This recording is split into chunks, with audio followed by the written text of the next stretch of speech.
Welcome back to Hot Takes and Deep Dives. You guys know me, Jess, and I am extremely excited because today I finally get to meet the host of this podcast that I actually told you guys about a couple of weeks ago.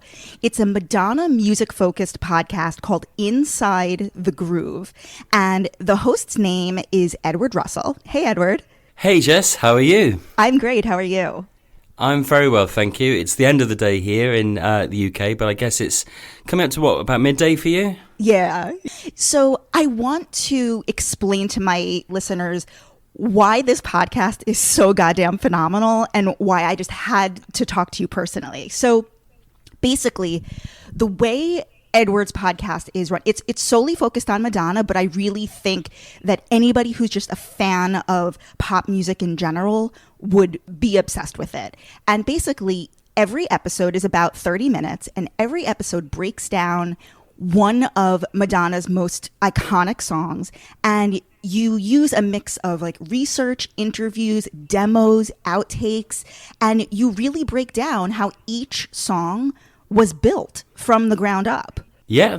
What's unbelievable is, well, first of all, you have an encyclopedic knowledge of all the music, but you have access to these raw vocals and demos. I guess that's really my first question is, how do you have access to all of this never before heard material? Well, the material is out there for everybody. I guess I just knew where to find it. So for a number of artists over recent years, what's called the multi-tracks or the stems have started to leak online onto the internet. I don't know why. I don't know why Madonna ones are out there, but Madonna collectors are sharing them. And I think they sell them. And I think once they've been sold enough, somebody will put them out there for the fans.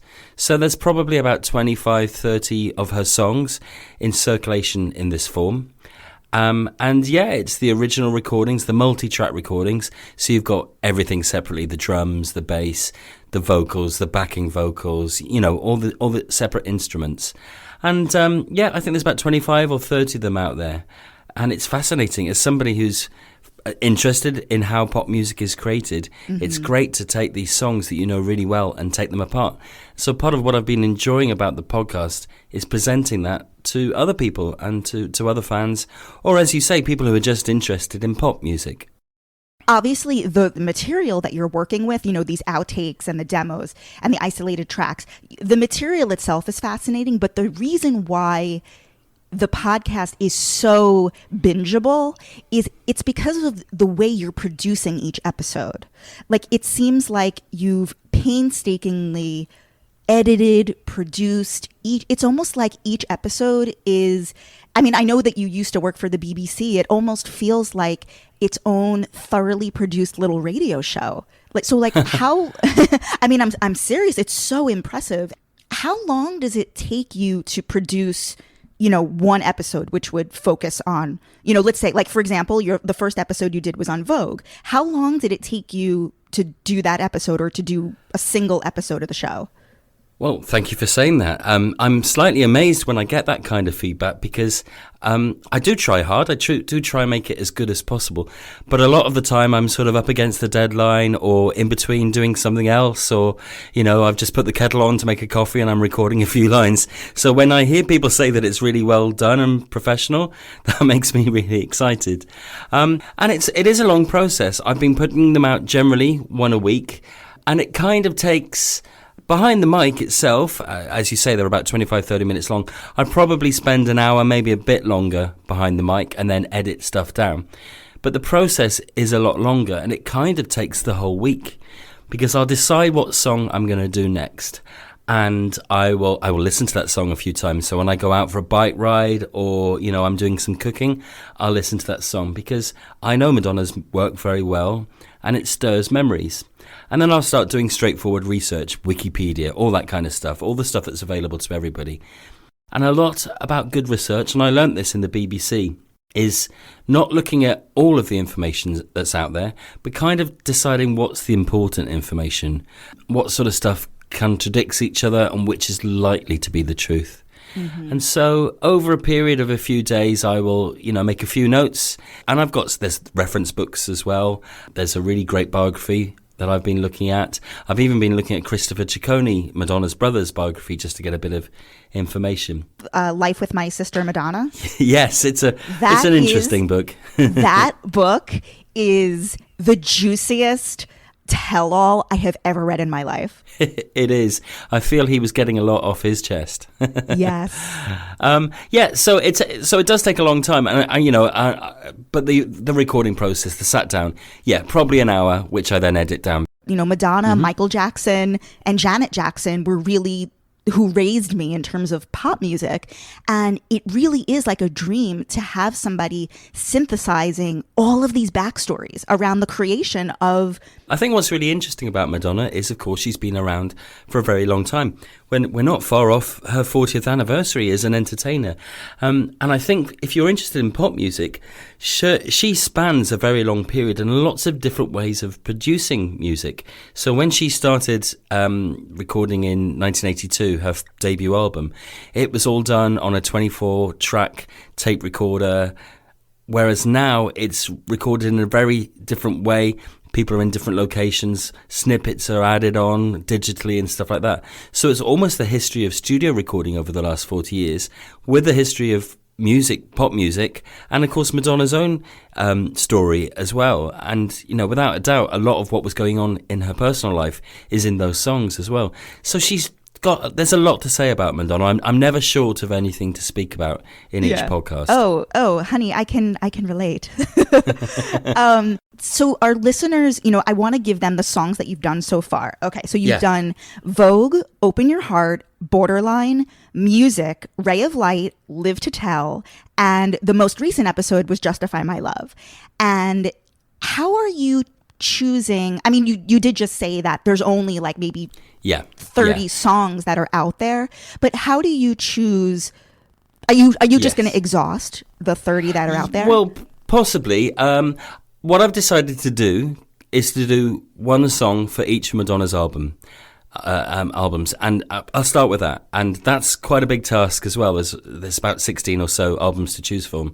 So I will get through all of those and then see how I feel, because it is quite exhausting. But I know people like it, and I love doing it as well. So what I'm doing is, for each album, I'm choosing a song that the multi-track is available for, and as I said, there's not many of them.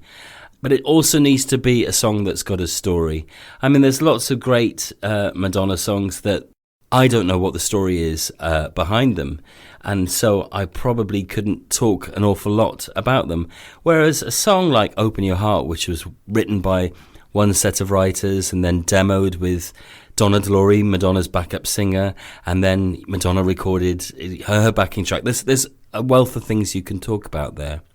And the other thing I've been doing is covering certain topics. So you mentioned Justify My Love was the most recent episode, and that famously uses a sample of the Public Enemy song running through it. So I talked a bit about sampling and copyright and how that works in the industry, because I think that's interesting. The episode that discussed Borderline, one of her earliest works, uses the Lindrum computer, which I love the sound of that. So I talked a bit about that. So there's always a bit of a subject that we can add into the whole conversation about the song itself. The next episode, and I'm working on it at the moment, will be Hung Up. Amazing. Oh, that's so good. Yeah. Yeah, and of course, that famously samples the ABBA song, Gimme, Gimme, Gimme. Mm-hmm. And so I'm going to talk a bit about that. If there's one artist that I'm a bigger fan of than Madonna, it's ABBA. So I know all there is to know about their recordings as well. So hopefully that will be interesting.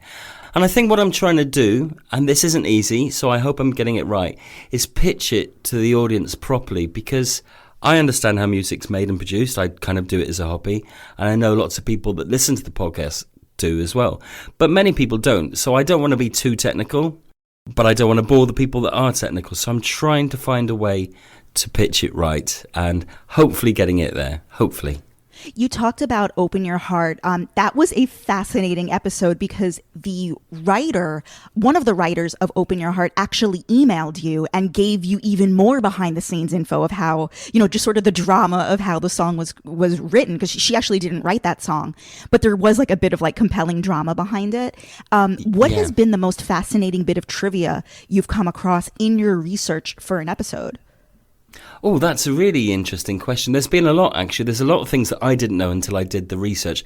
I think that story of Open Your Heart is probably the most interesting. If you gave me half the chance, you'd see my desire burning on the inside of me. But you choose to look the other way. I knew that it wasn't a song written by Madonna. I knew it was not a cover, but a song that was written on the shelf, as it were, for somebody to record, that Madonna got it, she changed a few lines, and so therefore took a credit, which I think is fair enough, along with the other writers. But that's all I knew about it. I knew there was a demo on the internet, I'd heard it, and again, that was kind of the story that I had. And it wasn't until I looked into it. Again, I started with Wikipedia, and it gave a story behind the creation of it and how it got to Madonna. I thought, okay. Then I started researching some more interviews and looking through some books, and I saw some very different stories. And I kind of thought, hang on, this doesn't make sense. One of the writers is saying, this is how he wrote it, this is how it got to Madonna. And the other writer is giving another story. And in the case of Open Your Heart, Peter Raffleson, who's one of the writers, is quite an eccentric character. And he'd done a long-line interview where he gave a very detailed story about somebody crashing a car outside of his house and then him breaking into a studio. It was all quite fanciful. And if I'm honest, I didn't particularly believe his version of the story. Really? Okay. I mean, it does seem ridiculous. It does indeed. But he wrote to me, actually, and he gave a bit more information. He said, actually, both stories are right, but they're both only giving part of the story. So he filled in the gaps, and I still don't know entirely what to believe. But, you know, it told a very good story. So I think there's always a big background behind Madonna's songs. Even if the story is quite simply, and I think this is brilliant, the story of Live to Tell, for example, where... Yes, can you share the story of Live to Tell? One of Madonna's best ballads, by the way. Absolutely, yes, absolutely. So that's a fantastic tale in the story of her collaborator, Patrick Leonard. A man can tell 1,000 lies. I've learned my lesson well. Hope I live to tell the secret I have learned till then. It will burn. So he'd worked with her on her Virgin tour in 1985 and had been pushing to write with her for a while and hadn't really got anywhere. Then one day he was asked to write the music for a movie called Fire and Ice.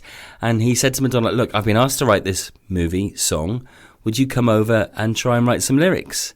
And she said, yeah, okay. And then when she was on her way over, he actually got a call effectively sacking him from the movie because the producer had hired someone else. So Madonna turns up and he says, what has happened? And she said, well, let's have a go anyway. And they sit down, and within about 20 minutes, Madonna's written her entire set of lyrics and come up with a melody to his chord structure. They then go into this studio, the little home studio that Pat's got, and they record her vocal. And she goes. Later that day, Pat goes to work with Michael Jackson. This is something that had been lined up earlier. So he's already written and recorded a song with Madonna. Then he's with Michael Jackson and Quincy Jones, and they're jamming. Insane. And as if that wasn't dramatic enough, he then gets a call at Michael Jackson's from Sean Penn, who's with Madonna, who's just played the demo of Live to Tell. And he says, I'm just filming another movie. And would you maybe consider submitting your song for this and maybe write the soundtrack? He spoke to the director as well. So in one day, he got hired to do one film, wrote a song with Madonna, got sacked from that movie, worked with Michael Jackson, and then got hired for another movie. So that's pretty eventful. And again, this was a story, I didn't just log on to Wikipedia and found that. I think Wikipedia says some very basic details. But I was able to do some research from various interviews that have been done over the years and piece it all together. I don't think I'm coming up with anything that's not out there already, but maybe I'm being a good aggregator of getting all this content together. Yeah, it's because you're what you're doing is you're synthesizing it into a very digestible little package. Okay, but I'll say that you make it sound as if I'm doing something really professional. So, one of my favorite episodes, and an episode that I actually found to be particularly juicy, was the music episode for, the title track off of Music. And what I loved about this was two things. Number one, the intro to music. I assumed my entire life for the past 20 years, since this song has been released, that was a male voice. Hey, Mr. DJ, put a record on. I wanna dance with my baby.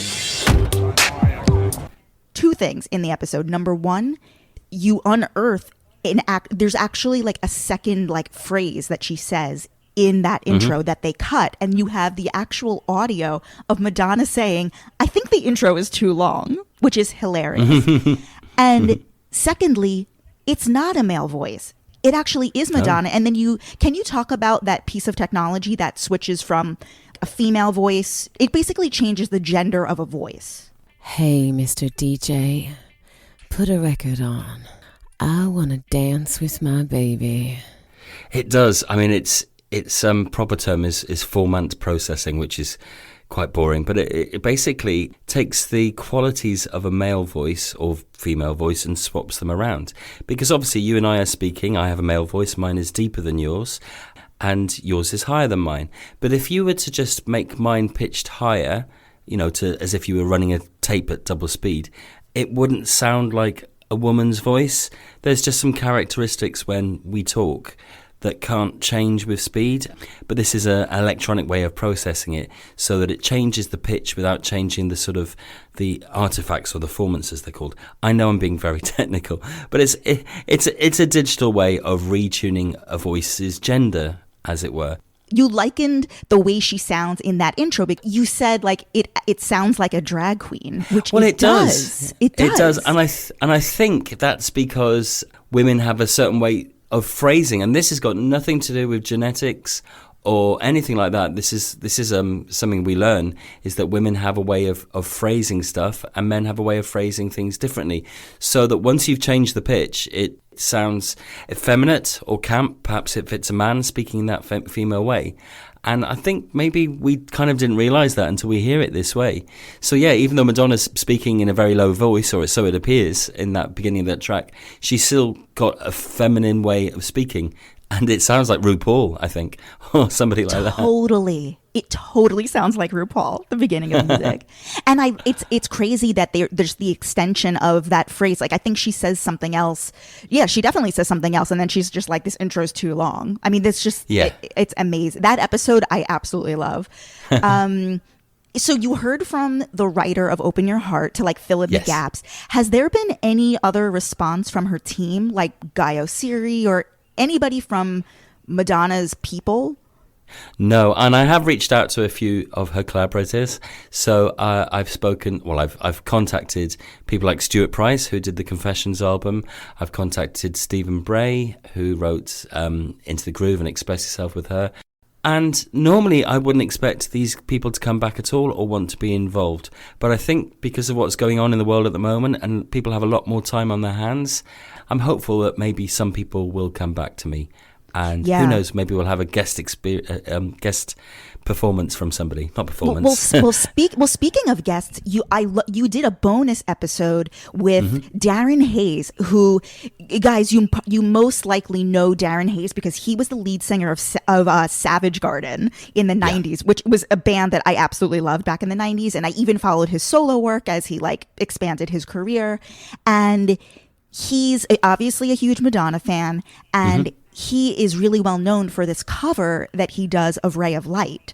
And you interview him about that, and he performed it in front of Madonna, and he tells the story. And beyond that, you basically said to him, I was listening to some of your solo music, and it really sounds like you were influenced by the album Music from 2000. And he says, you know what? You're absolutely right.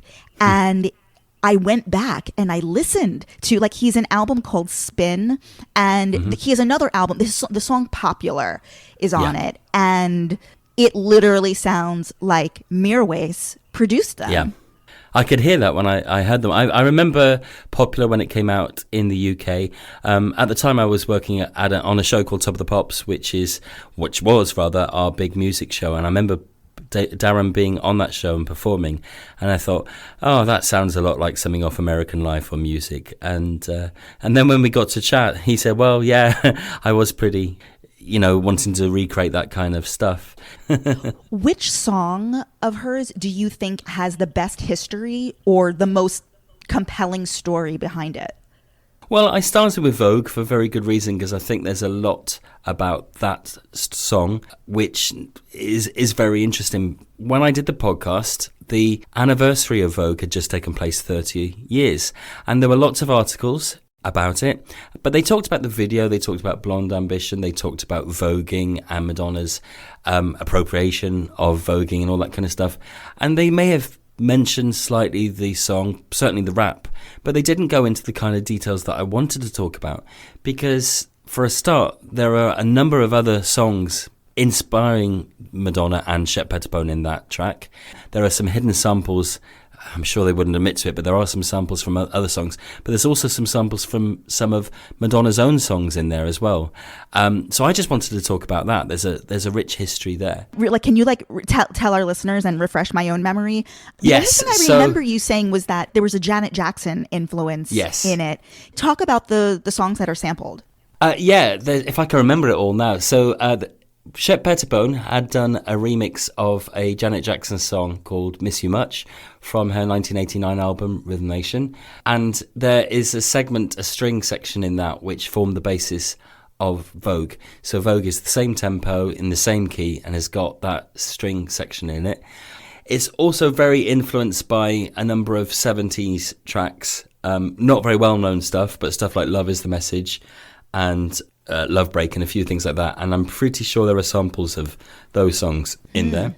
But it's also got some Madonna tracks in it. The 12-inch remix has got a bit of a guitar stab from Like a Virgin in it. But the thing that really stands out, and the only way I can present it to you is to try and sing it. So God knows what that's going to sound like. But as you get the lead up to each chorus in Vogue, you've got a synth sort of rising sound in the background. It sort of goes into each chorus, and if you speed that up, it's actually the intro to Lucky Star, the sort of oh my god. And I do that, and I think that was something that really hooked people on the first episode, because they hadn't realized that, and when you play the two together, it's obvious. So, it's kind of fascinating. So, to answer your question, I think Vogue's got a big history about it.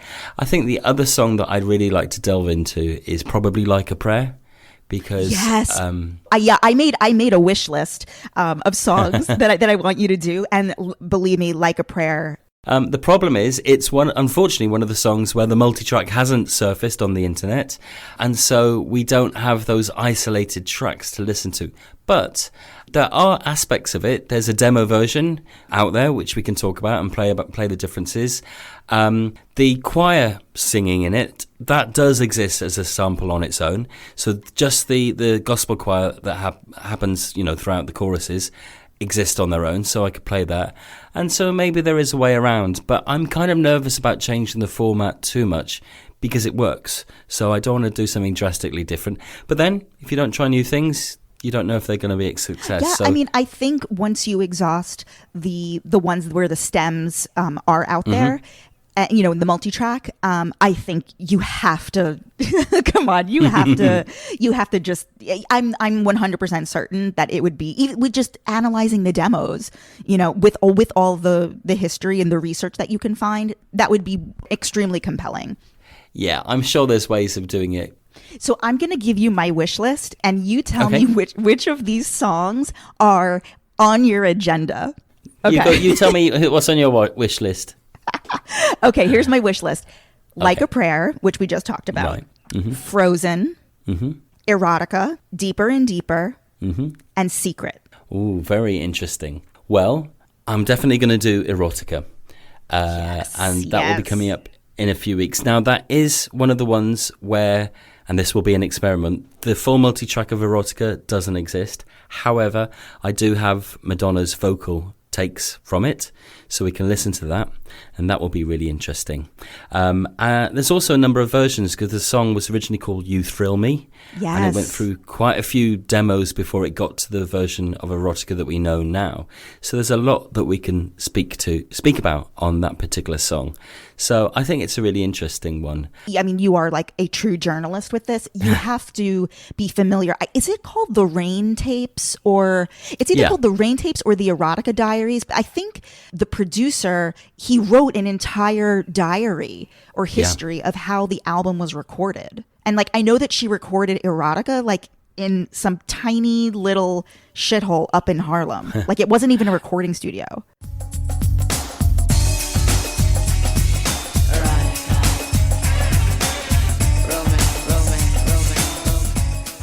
Yeah, that's very true. So Shep Pettibone wrote a diary, which is called the Erotica Diaries, about the recording of it, and that's got a really interesting insight. And you mentioned the Rain Tapes. Now, that is the name given to the demos that were going around in early 1992, because I think the album was probably called Rain at one point.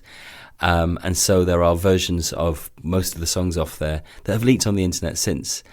So there is a wealth of information about Erotica out there, about the album in general, as well as the song.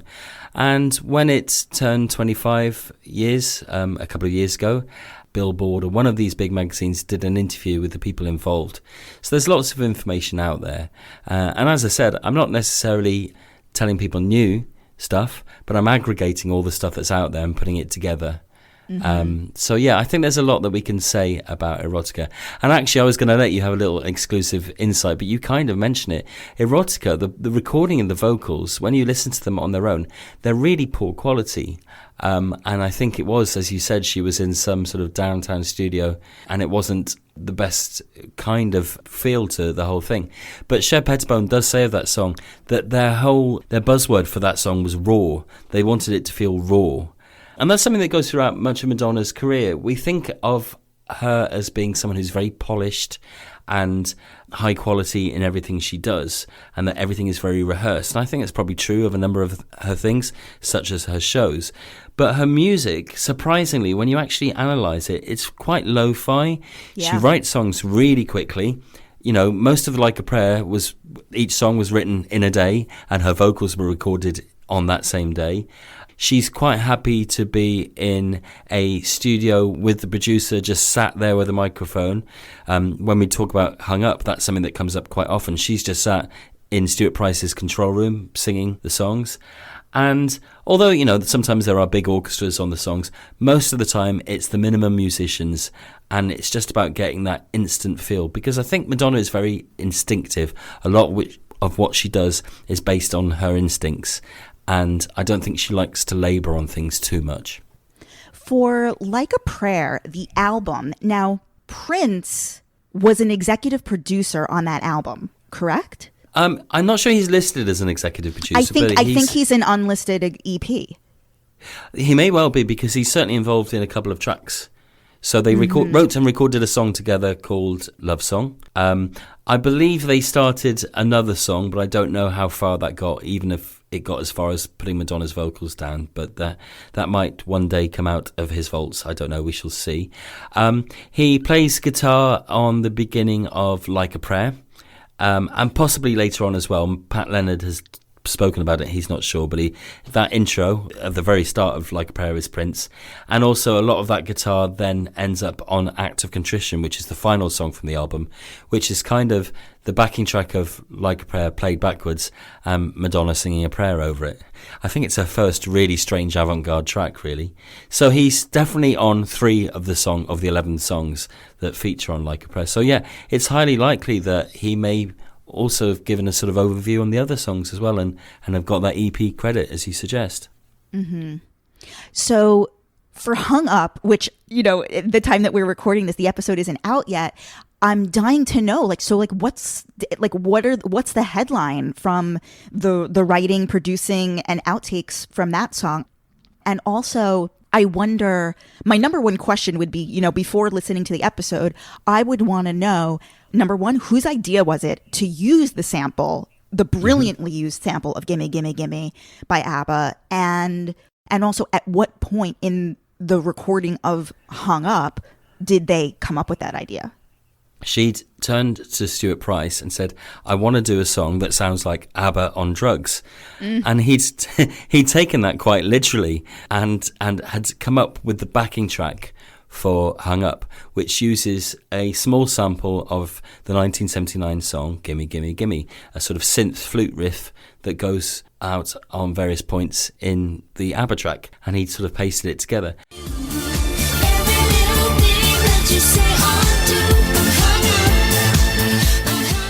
And Madonna, in her usual way, had heard that and just come up with another melody over the top of that.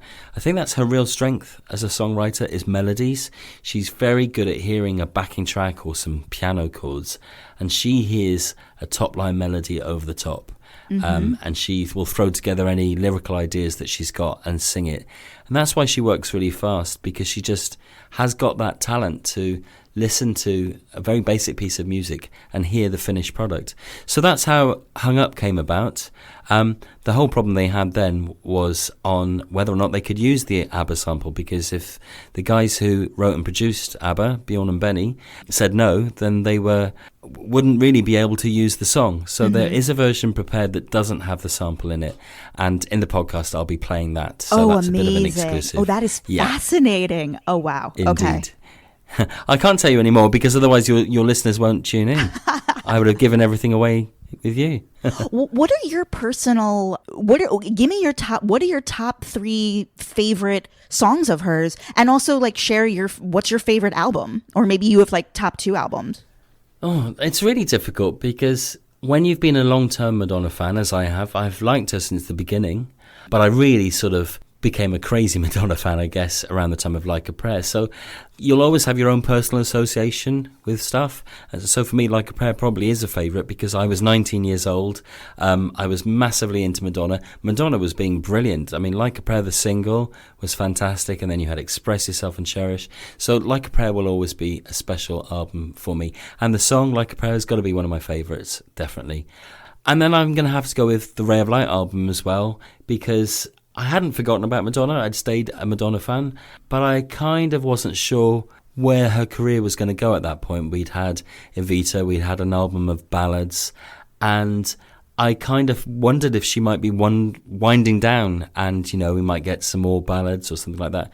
And then she came back with this album, Ray of Light, which is futuristic sounding, some of her best songs and melodies, and you know, I absolutely loved it. And it's almost like she kick-started her career with that album once again. So Ray of Light, the song, is a favourite. And then there's a number of her lesser-remembered songs that I really like. Bad Girl from the Erotica album, I think is a really beautiful song. And it's kind of a forgotten Madonna single in some ways. The same can be said for I'll Remember, which was a song she did in 1994 with Patrick Leonard, another favourite of mine. And I also really like You'll See, which is something from the Something to Remember album that she recorded. So I like those 3 lesser-known tracks as well. Plus, I think the big ones like Ray of Light. But you know what? It's hard to say just a few. Something that I've actually chatted about on this podcast, I forget with which guest, somebody who was really into Madonna, obviously. I was talking about how her voice has significantly changed. If you listen to the 80s, and you listen to the 90s and present day, the voice sounds very different. Oh, I just remembered who I was. I actually, you know what it was? I was interviewing, you know, Perez Hilton, the gossip blogger. So I did an interview with Perez, and he is, you know, a widely known, huge Madonna fan. And I said, you know, I was basically asking him, what do you attribute this to? And he said in the interview that because she doesn't take care of her voice. And what was it? It was specifically related to her reliance on auto-tune. The fact that she doesn't take care of her voice, and she's, you know, producers are just like covering up for it. And I wonder what you think. Well, I've got an opinion, and I also know a few facts as well. So I think you can split Madonna's voice, as it were, into 3 sort of eras. You've got the 80s work that she did and into Erotica. and then you've got the Evita onwards. So what happened is she'd never had formal vocal training. She may have done a few lessons here and there, especially if she had a big performance coming up. But for Evita, she worked with a vocal coach called Joan Lader in New York, who helped Madonna really develop her voice and almost created this whole new range for her, which is why we got all those songs like Ray of Light, and it's got that beautiful, almost falsetto-like chorus to it. She just was able to do things with her voice that she wasn't able to do before. And it's definitely true that probably from the sort of Confessions era onwards, or maybe a bit later than that, more recently than that rather, her voice has not felt like it's got a very special quality. Certainly there's a lot of the autotune on that you mention. On albums like Confessions, you very rarely get just one Madonna singing. Almost all the songs have got 3 or 4 takes of her talking, sort of singing rather, to boost up her voice. I mean, it's a technique that she's always done, but it's become more and more apparent on more recent albums. And also all artists do that. Like I know Christina Aguilera does that. Eminem, rappers do that. Because like a thin, just like a regular speaking voice, all rappers have to do that. Yeah, absolutely. But what we haven't had in recent years, I feel, is a really beautiful Madonna ballad where you can really hear her voice in a very natural way, as you might have done on tracks like Live to Tell or You'll See that I mentioned earlier. And I think she possibly cannot sing like she used to, and that's quite usual. Most artists don't have the best singing voices as they get older. I mean, you listen to Elton John today or Paul McCartney, you can hardly understand what they're singing at all, let alone the fact that they're not even in tune. People's voices do age. Some don't. Stevie Wonder still sounds fantastic. Madonna didn't sing technically very well at the beginning of her career. It sounded fantastic, but technically it wasn't brilliant. And that's probably affected her voice slightly. But I think some of it is an artistic choice, because when she sang on her Madame X tour that's just taken place, I think a lot of fans will tell you it's some of the best vocals she's ever done. Yes. I think her voice is still there. She's sounding fantastic. But I think on the album, she really wanted to experiment. And certainly with songs like God Control, she uses a lot of different ways of singing and sort of expressing herself. So I think she's just trying to use her voice as an instrument beyond a straightforward sit down and sing a song like people would expect from her. Let's actually talk about Madame X. I want to know, like, what was your opinion of the body of work? And also, if you're going to do a song off Madame X, what would be the song that you choose? Well, that's a really good question. So I was slightly disappointed with Madonna's most recent albums. I thought MDNA was not her finest at all. It felt quite... If I'll be honest, it felt quite lazy. Can I tell you, MDNA is the only Madonna album, the body of work, that I do not like. I like a few throwaway songs on there, to like work out to, in Soul Cycle or whatever, but they're not creative triumphs. No, and I think that's because there's not very much of Madonna in there. I understand that a lot of it was put together by producers that she came in and then sang a vocal on. That was the case, and I think her heart and soul aren't into it at all, and you can tell that. Rebel Heart felt like a step back towards the Madonna that we like, and there's some really great stuff on that. I think it's a bit too long, and I think it's sort of going in too many directions. So for me, Madame X felt a lot more focused, and it felt like Madonna trying to be really, really creative. And I think sometimes one of Madonna's failures is that she tries to do too much. And I like Madame X a lot. I love it, in fact. But I do feel that it's trying to do one or two things too many. So she's trying to be political in a lot of the messages, whether she's been talking about Palestine and Israel, or where she's talking about gun laws and all that kind of stuff. And they're all important messages to get across, and they're motivating her. She's also trying to be very experimental with a lot of the music as well, and do some things that are unexpected of her, and I think that's great. But at the same time, and this is the downfall of Madame X, she's also trying to appeal to a modern market. and I wish you wouldn't do that.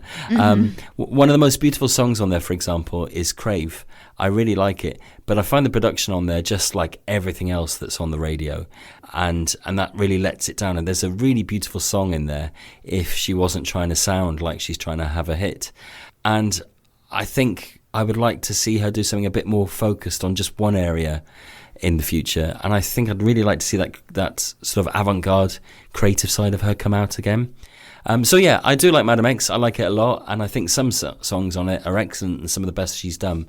And which song, like if you were going to focus an episode on, you said you're going to do a song, at least one song from every one of her albums, what would be your pick? It's interesting because the only song where a multi-track has leaked for that album, actually it was put out deliberately for remixing, is Crave. And as I said, it's a really great song, but I don't think it's a very interesting backing track at all. I would much rather do something like God Control. If I could get hold of the stems for that would be a fantastic one to talk about. God Control, I Don't Search, I Find, or even Crazy. They're some of my favourite songs. I really like Medellin as well. I think it's a really good song and a good lead single. Yeah, you literally just named like my 4 favorite songs on Madam X.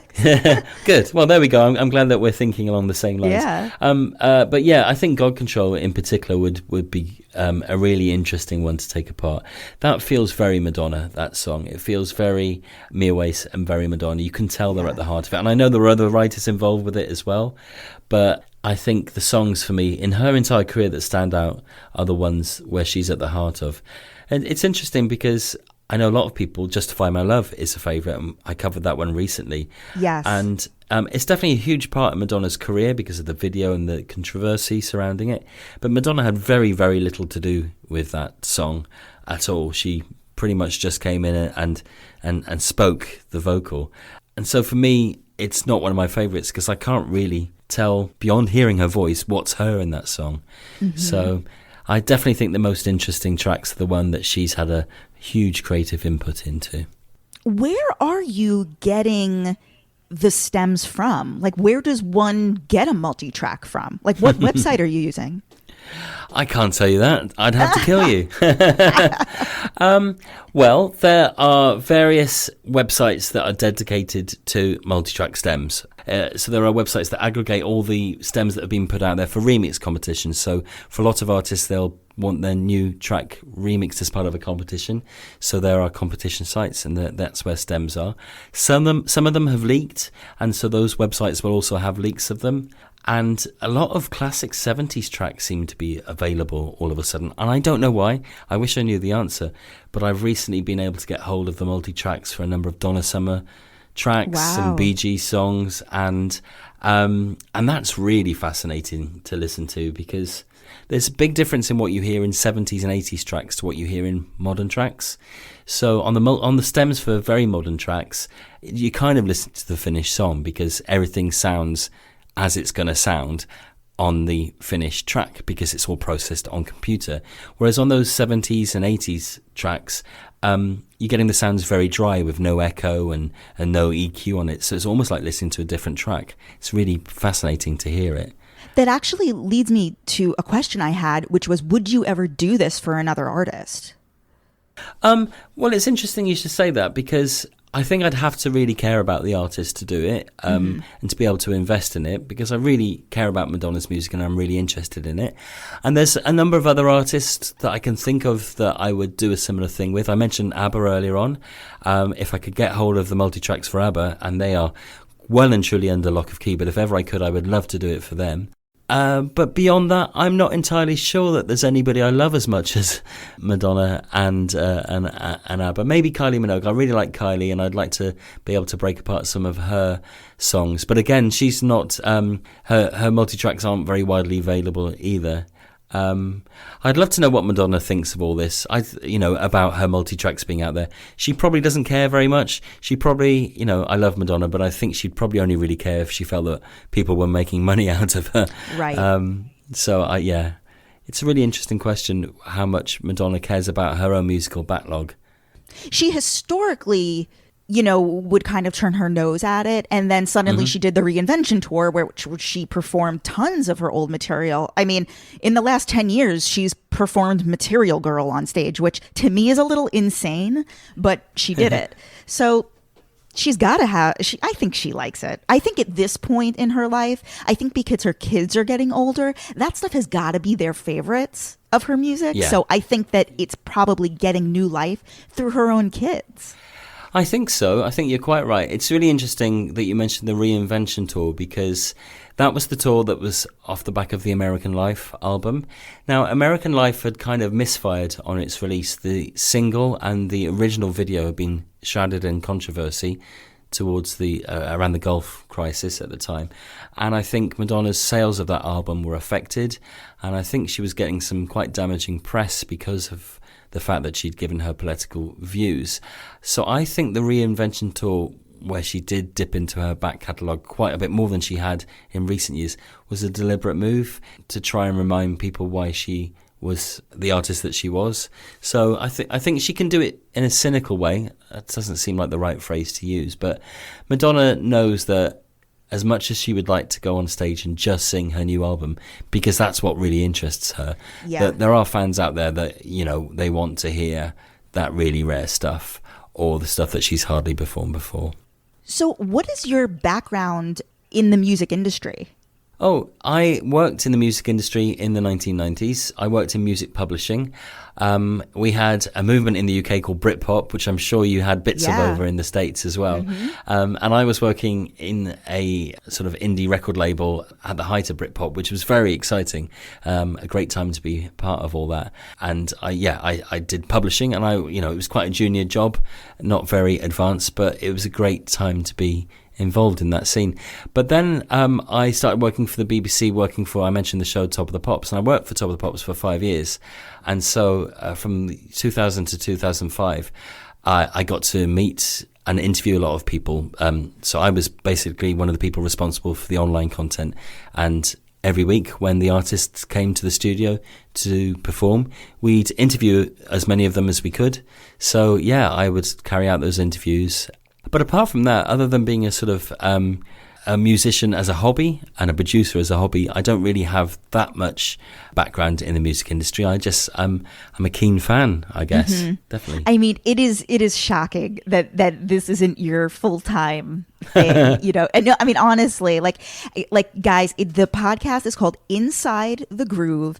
His name is Edward Russell, and this has been like a real gift, a real treat to talk to you and learn about some upcoming episodes. Where can people find you online? Well, I'm currently online as Inside the Groove on Twitter and Instagram and Facebook. Do follow me there if you're interested in the podcast. I would love to get your feedback on it. It really motivates me, actually. Yeah. Because it's hard work. But then I'll go onto Twitter and all these people will say, hey, I just listened to your podcast and it's the best thing ever. So that really helps. I'm also on Twitter in my own capacity, at Edward Russell. So if people want to follow me there, they are welcome to as well. And I know also on Twitter, I know you do polls on Twitter where listeners can sort of help you pick the next episode, the next song that you're going to do. And that's like fun to be able to like engage with the project in that way. Yeah, I mean, it does rely on everybody's feedback, and sometimes I'll get stuff wrong. So a couple of weeks ago, somebody pointed out something I got wrong, and I addressed it in the next episode. We live in a strange world these days where people are never wrong. By the way, early on, you mentioned that you're using a book as a reference. What's the name of that book? Well, I use a few books, but the one I've been looking at recently is called Like an Icon by Lucy O'Brien. And I've actually interviewed Lucy for the podcast. I think that's coming out very soon.